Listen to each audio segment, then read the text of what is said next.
So tonight we are looking at chapter 5 of Mark. The title of this particular talk is Irresistible Faith. But I want to begin with fear, because I think fear is something all of us struggle with in one way or another. Perhaps for you it's anxiety. That's what you wrestle with. Or maybe it's insecurity. Or perhaps you would describe yourself as somebody who was just a bit timid, perhaps, or apprehensive. All of those things are forms of fear. And fear infects every aspect of our lives, doesn't it? It infects the decision-making that you make on a daily basis. It impacts your emotional life, your relationships. All of those things can be influenced by fear. And Jesus here meets two people who are wrestling with fear. Jairus and an unnamed woman. And they meet Jesus, and because they meet Jesus, faith replaces the fear in their lives. And the question is, can we map the journey that they go on in these two stories? Or are they just two individual stories that just, have their own merits but don't really relate to each other? Can we use them for ourselves, or are each of our own lives and circumstances so different that really we can't apply them to today? Well, I think that Mark has arranged these two stories in such a way that he wants us to apply them to our own lives, to our own journeys. He wants us to read these two stories together, because what they are is what Bible scholars would describe as an example of a Markan sandwich. Who's ever eaten a Markan sandwich? And one of those, they are really tasty, and they come throughout the Gospel of Mark. And a Markan sandwich is two stories that kind of feed off each other. So imagine a sandwich. What do you have in a sandwich? You have bread. How many slices of bread usually? Two slices of bread, okay. And then what else do you have? Pickle. You have a filling, don't you? Ham. Who's a ham person? Who's a cheese person? Okay, I'm kind of both. So what you've got here is you've got the story of Jairus. It's the bread. So it's at the beginning and the end. And then sandwiched in the middle is the story of the woman that reaches out and touches Jesus. Yeah? And so Tom Wright talks about the outer story adding zest to the inner, and the taste of the inner permeating the outer. And so it's a story sandwich. If you look a little bit further on at the triumphal entry in Mark, you will see another one. Go and have a look at it tonight if you'd like to.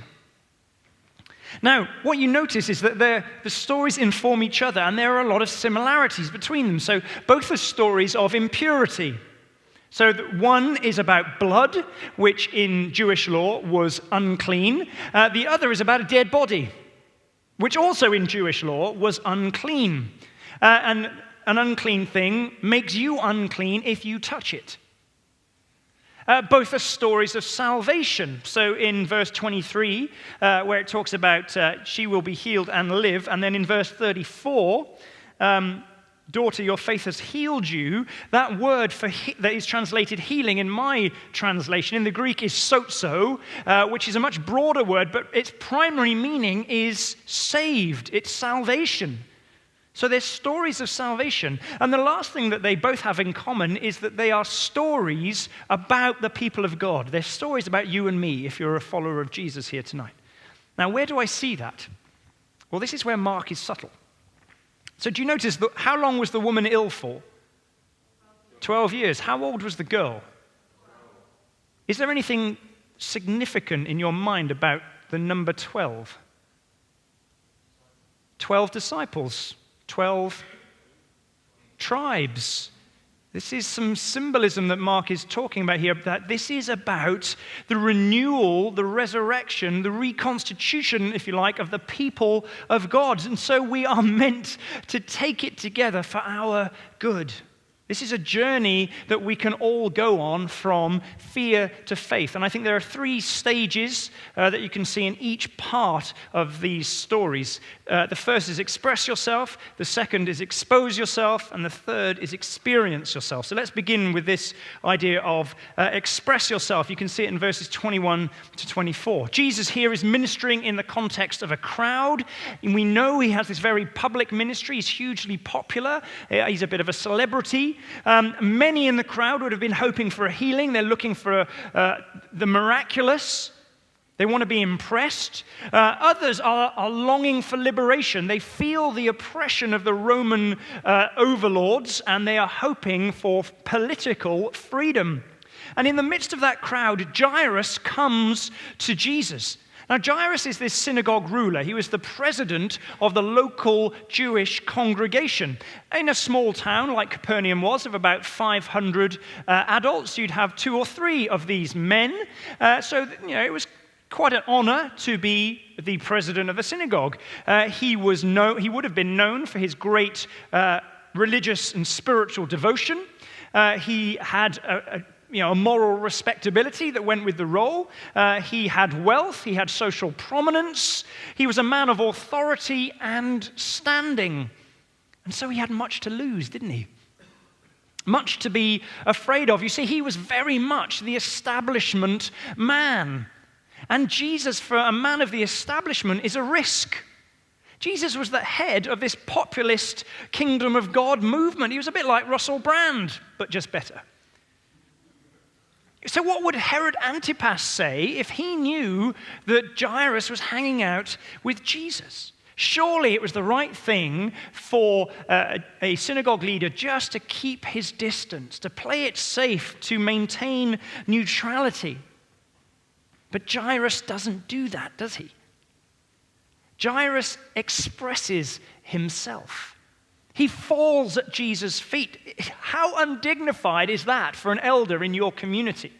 And he pleads earnestly with him. There's no shame in this encounter. He is audacious in what he asks of Jesus because his daughter is dying and he is distraught and desperate and his hope is slipping away. And so what does he do? He pockets his pride and he expresses to Jesus how he feels. And he just doesn't care what anybody else thinks about that. He doesn't care about his respectability. He doesn't care about his reputation. He doesn't care about the responsibility others might think he has in showing this degree of emotionalism and enthusiasm as a leader of the synagogue. His daughter is as good as dead, says the Greek, unless Jesus comes. And Jesus goes. He goes with him. And then Mark presses the pause button. Beep. Breaks off the story.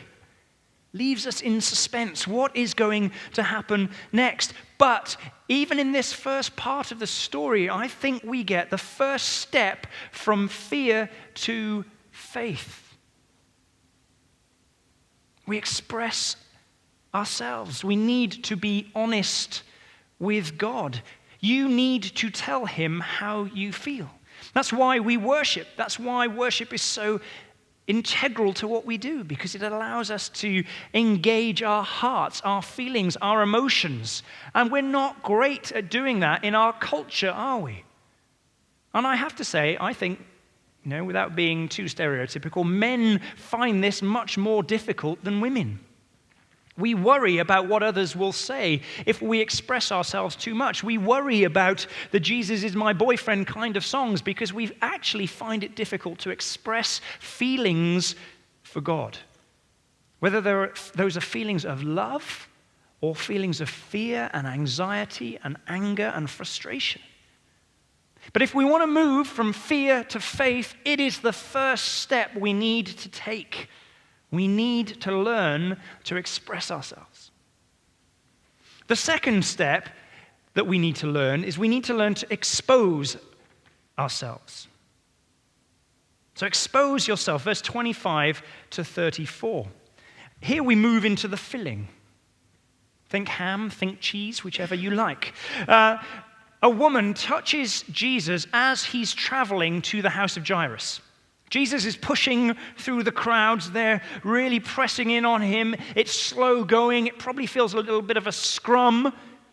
And a woman comes up behind him and just touches his cloak. Now that action is more significant than it sounds like. It's not a kind of, as Jesus is going and she just manages to clip his cloak and it's, she was actually trying to touch his body. No, she was genuinely trying to touch his garment, because that action is rooted in this ancient Jewish belief that she held. And it comes from the Old Testament. The final book of the Old Testament is a book written by the prophet Malachi. And Malachi in chapter 4, it's in many ways a book of judgment about Israel, the people of God. But there is hope, because if you hold on, if you remain faithful, one day the Messiah, the promised king, your representative, will come and rescue you. And the way that Malachi describes that coming Messiah, it's like this: the Son of Righteousness will rise with healing in his wings. Now that last word, wings, is actually one of those classic Hebrew words which is really ambiguous. In Hebrew they take out the consonants, so the vowels, and only leave the consonants, get that right. And so depending on which vowels you put back in, it can mean slightly different things. And we have Hebrew translations, which were the original language, but we also have a Greek translation called the Septuagint, because it was written by 70 scholars. And that was really what most of Jesus' contemporaries knew. And sometimes it's way off what we've got in our Bibles. It really is. So this word wings, sometimes, and actually in my translation, it's translated rays, because that sounds more like it's probably to do with a sun. But it can be translated corners or tassels. Tassels. And so the belief arose that if you touched the tassel on the corner of the prayer shawl of the Messiah, you would be healed. So do you see how her act then is a statement of her faith, of her belief? She's not just saying, if I touch this miracle worker, I could be healed. What she's saying is, I think he is the Messiah. So if I touch the tassel of his prayer shawl, I will be healed. She thinks Jesus is the Messiah. And her faith is vindicated. Her bleeding stops immediately, and then boom, she has this incredible sensation, perhaps like electricity going up and down her body. Maybe you've experienced that yourself. God still heals in that way today, but she has this incredible sensation, which means she is absolutely sure that she has been healed of her bleeding. Amazing. And then something strange happens. Jesus forces her to expose herself, doesn't he? Jesus feels the power drain out of him. He loses something so that she can gain something. Do you see that? It's just a little hint of the cross where Jesus loses his life so that we can gain life. But he wants to know who has touched him. The disciples are absolutely gobsmacked. They're incredulous. Jesus, there's so many people around us. The crowds are pressing in. How could you know that one single person touched you? Everybody's touching you. But Jesus is insistent, isn't he? And because he just keeps looking around, eventually the woman emerges from the crowd. You can imagine the crowd kind of stepping back, can't you? And then suddenly she's just left there and she kind of looks around and thinks, uh-oh. And she tells him the whole truth. She's trembling with fear. And it's because she as well has much to be afraid of. Mark tells us, doesn't he, that her bleeding had been going on for 12 years. And bleeding was not, in the first century, for a woman, was not just a physical condition. It was a ritual condition. Blood rendered you unclean.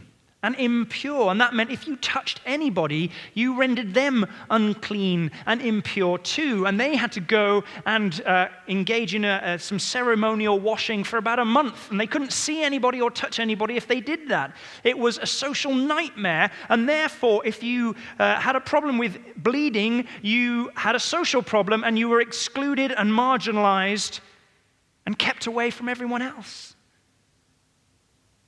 And she had exposed herself before to others, but that had only ever made things worse. So she had seen many doctors and suffered under their care. It's a really tragic story, isn't it? She had spent all her money, but nothing had made her better. It had only made her worse. So why does Jesus put her through all of this again? Because Jesus wants us to know, and the crowds around him to know, that his purity makes her pure. You see, this unclean woman touches Jesus. What should happen? That should make him unclean. He, as a rabbi, should undergo months of ritual purification to be able to continue his ministry. But instead, the opposite happens, and his purity makes her clean. His purity heals her. And he wants everyone to know it. Because the physical healing of the woman is only part of it. In a sense, that's the easy bit. He feels the power's gone out of him. He knows it's happened. The social healing, that's more difficult. Everyone needs to know it's happened. And so he forces her to expose herself. So the first step from fear to faith is to express yourself. Tell Jesus how you feel. Express your emotions. The second step from fear to faith is to expose yourself, to tell him the whole truth, to be honest with yourself and with him. You don't need to hide. You don't need to pretend. You don't need to tough it up or give a stiff upper lip and say, actually, I'm okay when you're not. Tell God what's really going on, how things really are, just like this woman did. And the third step on this journey from fear to faith then is experience yourself. And we can see this in verses 35 to 43, the second slice of bread in this sandwich. Jairus finally receives this bad news. And you feel for him, don't you? I do. Can you imagine his anxiety as he sat there or stood there and Jesus is healing this woman? They've stopped traveling. His guts must have been churning. He's had this glimmer of hope, which almost makes it worse because, he knew his daughter was dying. She was close to death. If Jesus wasn't there, he would have just realized that's how it was going to be and come to terms with it. But now he has this hope, and fear feels more acute in the face of hope. And then he's made to wait by Jesus. Not only does he heal this woman, he then draws her out and hears her story. Why does he need to do that? He's healed her. Surely he should get to this dying girl. His daughter, she's more important. His is an acute problem. This woman, it's just a chronic condition. And there he is, almost hopping from foot to foot, waiting for Jesus to get a move on. And his servants come with the bad news. Your daughter's dead. It's just a shattering blow. His greatest fear had become reality. He had expressed himself. He'd looked a fool in front of others, all for nothing. And surely his servants articulate how he must have felt deep down. Don't bother. Just let him go. Let Jesus go back now. Don't, give up. It's too late. It's all over. Just go home and mourn for your daughter who's gone. And Jesus won't have that. Jesus just asks him to trust him. And again, if you think about it, it's just one of the most insensitive, one of the least pastoral things you can ever imagine saying to somebody, a parent who has just lost their 12-year-old girl. Just trust me. Don't be afraid.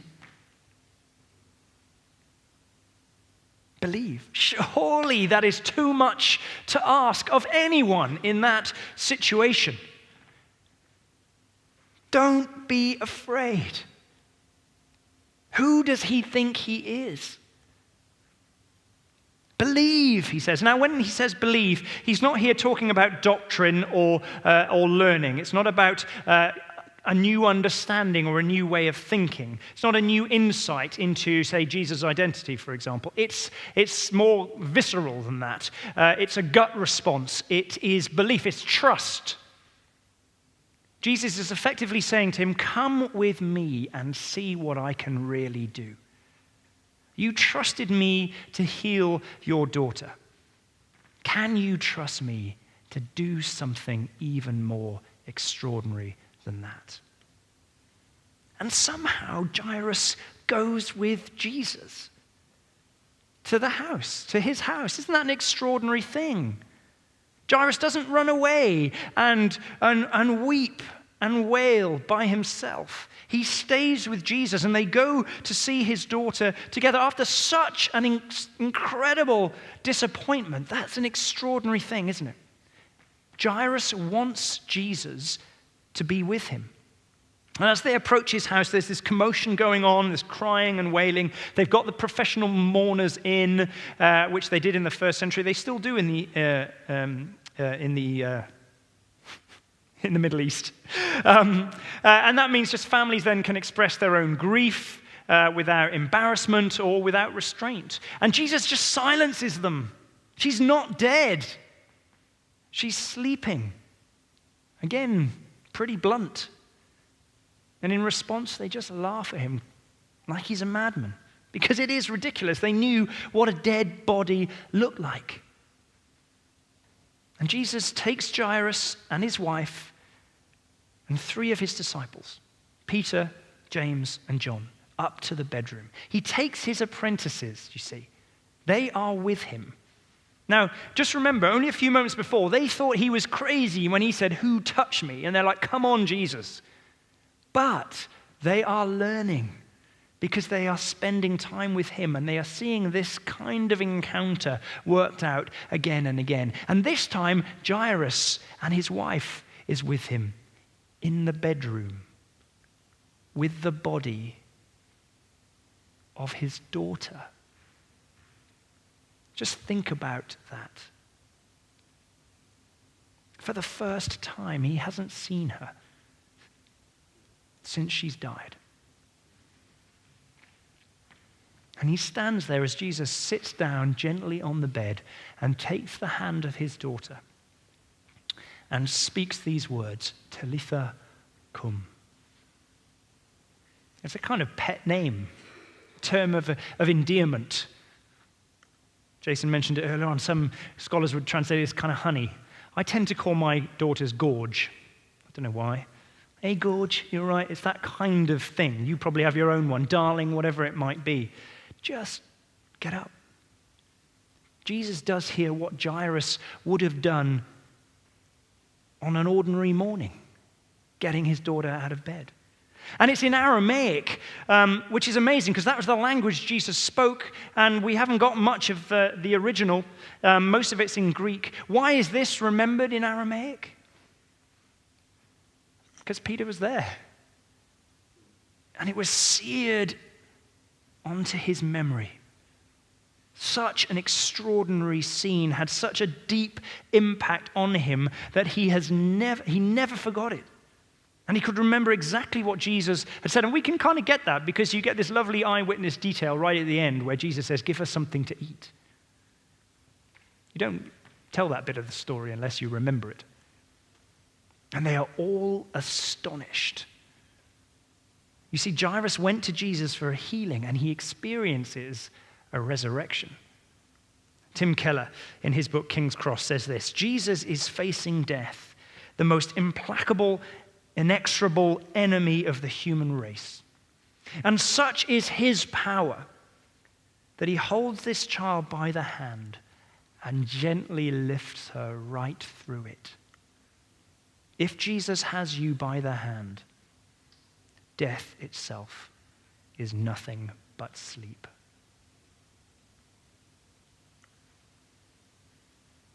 So the first step from fear to faith is express yourself. Tell him how you feel, how you really feel. Don't hold it in. Don't do the stiff upper lip. Express yourself.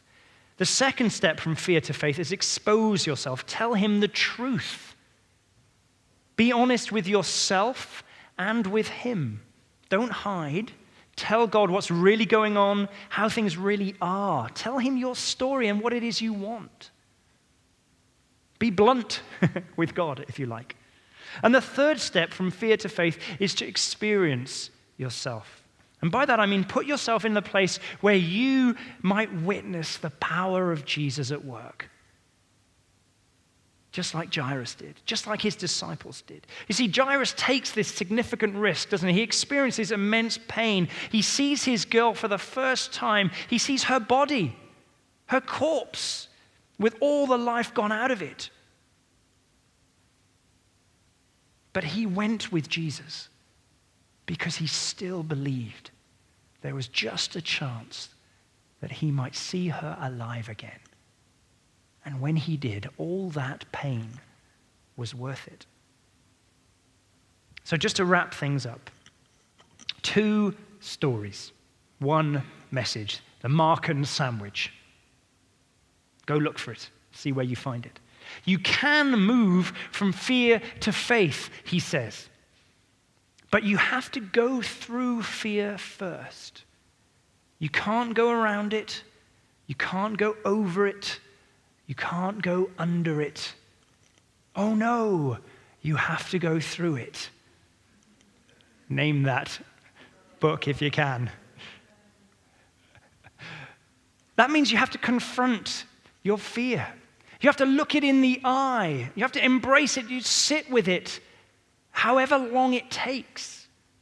Because only then does faith begin to emerge. Because actually faith can only be seen in the context of fear. But for faith to emerge, you have to do those 3 things. You have to go on that journey. You have to express yourself, expose yourself, and put yourself in that place where you can experience for yourself the power of Jesus.